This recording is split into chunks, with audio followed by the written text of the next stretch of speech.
Okay. Very interesting. Really is getting more interesting. We have TVC senior researcher Cyril Abaku with us in the studio. Cyril, good morning. Good morning. I remember Welcome. we talked about Zimbabwe several times on the program before. Now we have the results. It's official. The crocodile is back, remaining the president of Zimbabwe. But is it surprising? Is it a surprise to anyone? Not once. Not once. I think he tweeted and said that he was humbled to be elected the president of the Second Republic. The first one having lasted for nearly 40 years. But as I mentioned privately and even on air, I think this really should have been Zimbabwe's second independence. But it appears that is being buried now. And the fact is that all what they needed to do was to avoid the runoff. 50.8%, which practically comes to 2.45, I think, or 43 million voters, as against Chamisa's 2.14. In the days to come, they've put violence on the table. They've put talks on the table. The reality is that the opposition will fall to one of those. It happened in Kenya too. The margin is always very small, enough to avoid the runoff. Except in Sierra Leone and Liberia, where they couldn't perhaps do it outright, with respect to the winners. You know, it's a familiar pattern. Secure. I mean, I don't know why they have to delay the whole process. Even in Nigeria today, I mean, you vote on Saturday. If it drags too long, Monday. And that's if it's too long. So, but I mean, so now they've counted just 10 provinces. How many are there in Zimbabwe? 10 provinces took them these 5 days to. I think they needed to like they say in my language, to check on the table and make sure that all the legs are properly fixed, and then they come out to make the announcement. Well, it seems the Electoral Commission understood that this is a sensitive time for the country and they wouldn't want to allow any slip up. And of course, anyway, the opposition is coming out to say that the chief electoral representative of their party didn't even vet the result before they announced it in the first place. So the implication of this for that country that is supposed to have to hit a reset button practically and start all over again. You know, it's easy to say those things in commentary, but politics politics in Africa is too expedient. It's not principled. It's too expedient. Everything has to happen now. There's no long term. Everything has to happen on the spot. Yeah, you need to throw on the money. go. Yes, on the go. And so, I don't think that there's. I mean, again, I'll come to Kenya. Again, I'll come to a few other countries. We've seen a similar trend play out. The reason why they caught out to say Kenya should do a rerun wasn't because the process wouldn't have been accepted, but they said open the server and let the opposition party have access to a read-only version of the polls. And they said, no, it won't happen. Okay? In a country where the system, I mean, like I said yesterday, it's a dynasty.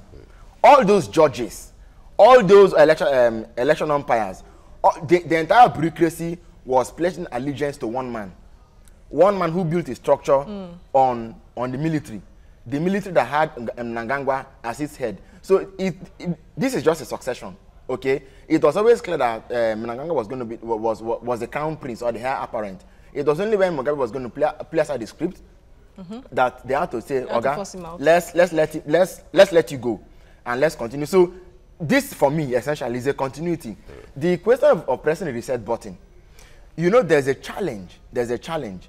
It is possible that Chimasa could win, but Chimasa winning and coming into power, if he will focus on resetting the past, then Zimbabwe is going to fall into serious uncertainties. But if it's going to focus on resetting the future, there are people with vested interest again. Okay? Already in the system. In the system. So there's going to. I'm not saying that they shouldn't have won or shouldn't have come in. I want a new face in Zimbabwe. Quite frankly, my spirit, my soul, my body, I want a new face. But you know there are issues. So he wants to come into the system from outside. And then there are those in the system who want the system to continue. That's essentially what this election has been. It's not been about the voters themselves. It's about the fact that a tyrant has gone. Status quo. But the system has to continue. Yeah, but at this time, the first election after or post-Mugabe election, for a young man of 40 to be able to garner the kind of votes he did, it's really, really a very commendable one, which no one was going to see coming. But let's go into the real issues now. The 40-year-old man, Chamisa, knows that. He knows the terrain he has been with. He knows the history. He knows what Morgan Tsvangirai, who was the leader of the party, had gone through. But at the point where he's saying he's not going to accept, is he trying to play a card so that maybe if he makes the country somewhat ungovernable, the crocodile might call him to a table and then let us see how we can mediate, have a negotiation, give him something, and then he becomes part of the system. Well, 6 people, so far we've lost, 6 people have died.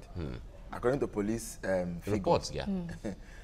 It tells us that if occasion demanded that the police used brutal force, they will not wait 1 more second to apply that. So does Chamisa and co have the willpower or have what it takes to occupy, to continue to occupy in spite And to of sustain that? That's one. But now we have to talk real. 2, yesterday, Mnangagwa, before the results even came out, preempted the outcome. The outcome. And said he was open to talks. So, but Chamisa preempted. Exactly. In fact, by claiming victory. Claiming he has preempted. Yes, Tendai Biti, one of Chemasa's strongmen, Biti and so on. You know that yesterday, even when they were calling the results, the MDC and its allies stood up and said, we reject these results. Police had to force them out of the auditorium. Well, in Zimbabwean law, to announce results before they are officially released is against the law. So, like I said yesterday, there is a question of legality. It's actually against the law anyway, because you are supposed to wait for the electoral You're supposed to wait. And in any country. They were not even doing that through their minions on social media, or they were themselves saying that we know we've won. If you call any other result, you can't, you can't grandstand the state. Whatever the case is, you cannot grandstand state institutions. So that is why they find themselves. For me, it is a pity, but I have to say that in my own projection, I think that Chamisa, first of all, let us even say that Chamisa, as at November last year, the position had been significantly weakened. Tsvangirai himself had lost grip on certain key factions within the opposition alliance. But Chamisa rose up. You know, even during Tsvangirai's burial, there was fighting. Yes, there was fighting. But this is Chamisa, who was very charismatic pastor, young man. He came up and said, look, he rallied them behind him, got new allies, got the country together, got the young people, and they voted. What you cannot take away is the fact that 8% of the vote, that 50.8, that margin, is the conciliatory, is to say that, look, we actually acknowledge that these people have actually done well. So if we are going to less... Exactly. So, but the fact is, look, somehow along the line, I think what Chamisa has to do is that if eventually he will come to the table to talk, a well-known dictum in diplomacy is that you don't negotiate from a point of weakness. You negotiate from a point of strength. What I don't know is whether he is seeking areas of strength. Like this, he's trying to gain momentum to come to a point where when they say come to the table, he would inevit. I don't know whether he will join the coalition government or he will give whatever it is. But I think he will need to sit down and talk with them from a place of strength. Otherwise, he will lose completely. But let's see what plays out. But we hope it's going to be a peaceful transition. Well, ultimately, they will say, if you have grievances, go to court. Cyril Abaku, thank you so much for coming. My pleasure anytime. Thank you.